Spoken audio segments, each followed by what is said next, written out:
ஆப்போசிட்டில் போட்டு அப்படியே உள்ளே வந்தோன்னே இங்கே பாருங்கள் ட்ராலி இருக்குது. ட்ராலி நமக்கு கொஞ்சம் அஃபர்டபுளாக இருக்கும். ரேட்டு ரொம்ப அதிகமாக இருக்காது, ரொம்ப லோவாக இருக்காது, ஓரளவுக்கு இருக்கும். இங்கே அந்த ட்ராகன் ஃப்ரூட்ஸு போய் தான் ஜூஸ் கேட்டேன். அதே வந்து நமக்கு 1000 ரூபா, நம்ம ஒரு காசுக்கு 1000 ரூபா வருது. 4 தினார் 5 தினார் சொன்னாங்க. வந்துட்டேன். நான் ஏன் வீடியோ எடுக்கும்போதே வந்து கட் பண்ணி போகிறேன்னு உங்களுக்கு ஒரு யோசனை வந்திருக்கும்.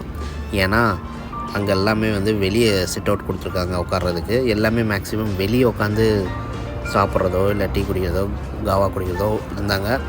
அதை வந்து கட் பண்ணி இங்கே பாருங்கள் ஆப்போசிட்டில் உட்காந்துருக்காங்களா, கட் பண்ணி அதனால தான் எடுத்தேன். நான் எடுத்துகிட்டு இப்போ அதுக்கப்புறம் தான் வந்து நான் வாய்ஸ் ஓவர் பின்னாடி கொடுக்குறேன்.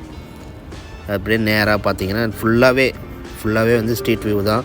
இங்கே எல்லாமே சிட் அவுட் மேக்ஸிமம் வெளியே கொடுத்துருக்காங்க. உள்ளேயும் இருக்குது, உள்ளே இல்லாமல் இல்லை. இங்கே பாருங்க, இங்கே ஒரு மியூசிக் வேறு கொடுத்துருக்காங்க. இது வந்து காப்பி ரைட்ஸ் வருமா என்னன்னு தெரியல. இங்கே பாருங்கள் அழகாக இது ஒரு